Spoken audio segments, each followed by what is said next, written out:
Hello students, आज हमें पढ़ने वाला छ Transportation in Animals and Plants Lesson 3. What would happen if your house and your street were never cleaned? है कि हाम्रो घर र बाटोहरू चाहिँ कहिले सफा गरेन भने चाहिँ के हुन्छ जस्तो लाग्छ तपाईहरुलाई? So it would become very dirty and may lead to disease and infection है अब घर आफ्नो बाटो है कम्पाउन्डहरू सफा गरेन भने चाहिँ एकदमै मैला हुन्छ अनि मैला भएपछि डिफ्रेन्ट डिजिजेसहरू बिमारीहरू हुन्छ इन्फेक्सनहरू हुन्छ है So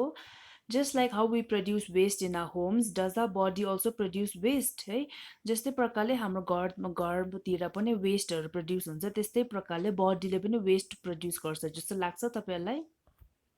ओके सो हाम्रो बडीले पनि वेस्ट प्रड्युस गर्छ है द वेस्ट प्रडक्ट्स चाहिँ बडीमा चाहिँ अनडाइजेस्टेड फुडहरू हो है अनडाइजेस्टेड फुडलाई चाहिँ वेस्ट प्रडक्ट्स भनिन्छ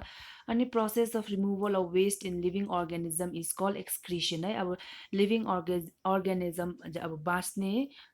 अर्गानिजमहरूमा चाहिँ रिमुभल अफ वेस्टलाई चाहिँ एक्सक्रिसन भन्छ है अनि अर्गेन्स जो चाहिँ इन्भल्भ हुन्छ एक्सक्रिसनमा त्यसलाई चाहिँ एक्सक्रिटरी सिस्टम भनिन्छ है So in animals, waste is excreted in the form of solids, liquids, carbon dioxide and sweat. है Okay, so what may happen if you drink many glasses of water? है अगर हामीले पुरा पानी खायौँ चाहिँ के हुन्छ जस्तो लाग्छ तपाईहरुलाई? Okay, so you may no longer feel thirsty and you may feel like going to the bathroom है हामी धेरै पानी खायौँ चाहिँ हामी तिर्खा लाग्दैन तर टोयलेट पुरा गएको गर्नुपर्छ है So our homes have drains under taps to drain out excess water. Similarly, our bodies have drains to remove any unused water and waste products from the blood. है सो अब जस्तै हाम्रो घरमा चाहिँ ड्रेन्स छ है ट्यापको मुनि एउटा ड्रेन हुन्छ त्यो एउटा पाइप लगाएको त्यो पाइपले चाहिँ एक्सेस पानीलाई चाहिँ लिएर फ्याँक्छ त्यस्तै प्रकारले हाम्रो बडीमा पनि एउटा पाइप हुन्छ कि जसले चाहिँ अनयुज वाटर र वेस्ट प्रडक्टहरूलाई चाहिँ फ्याँकिन्छ So how are waste separated from the blood है so waste लाई चाहिँ blood बाट कसरी separate गर्छ जस्तो लाग्यो The circulatory system.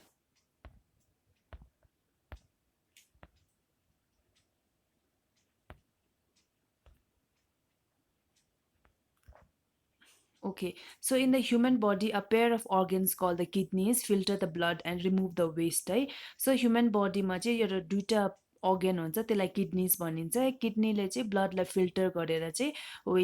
वेस्टलाई चाहिँ निकालिन्छ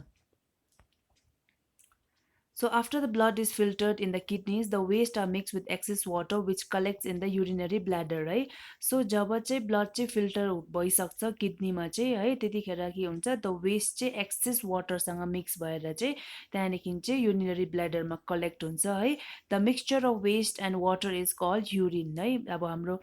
waste पानी र मिक्सचर अफ वेस्ट र पानीलाई चाहिँ के भनिन्छ युरिन भनिन्छ अनि from the urinary bladder urine is excreted out through the urethra है सो युरिनरी ब्ल्याडरदेखि चाहिँ यो युरिन चाहिँ युरेथ्राबाट निस्किएर जान्छ As the waste from the kidneys are removed in the form of urine, the excretory system, including the kidney, is also known as the urinary system.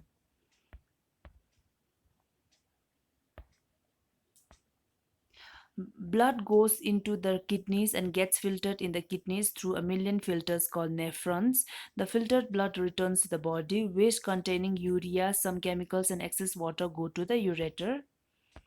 The mixture of waste from the kidney is called urine. Urine passes through the ureter and gets collected in the urinary bladder. Urine is excreted when we voluntarily open the valve near the urethra. If your kidney fails, the blood in the body can be filtered through a process called dialysis है अब kidney fail भयो भने चाहिँ हामीले डायलिसिसहरू गर्दा हुन्छ है अनि dialysis is done to ensure that toxic waste does not build up in the blood है डायलिसिस चाहिँ किन गर्छ भन्दाखेरि चाहिँ टक्सिक वेस्टहरू चाहिँ ब्लडमा चाहिँ बिल्डअप नहोस् भनेर है the procedure is done about 3 times per week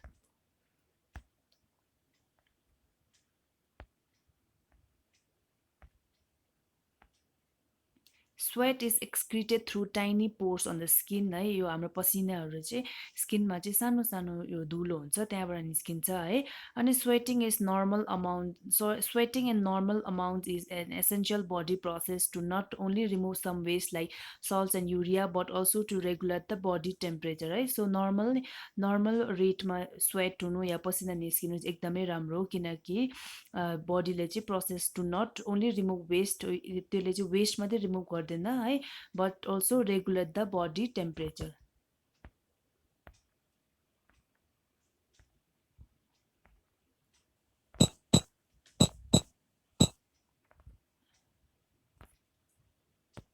So a doctor who treats problems of a heart is called a cardiologist है। डक्टर जसले चाहिँ हार्टको प्रब्लमलाई ट्रिट गर्छ उहाँलाई कार्डियोलोजिस्ट भनिन्छ। अनि doctor who treats problems of the kidneys is called a nephrologist है। A doctor who treats problems of the urinary tract is called a urologist है। So हार्टलाई हेर्ने डक्टरलाई कार्डियोलोजिस्ट भनिन्छ, अनि किडनीलाई हेर्ने डक्टरलाई नेफ्रोलोजिस्ट है, अनि युरिनरी ट्र्याकलाई हेर्ने डक्टरलाई चाहिँ युरोलोजिस्ट भनिन्छ।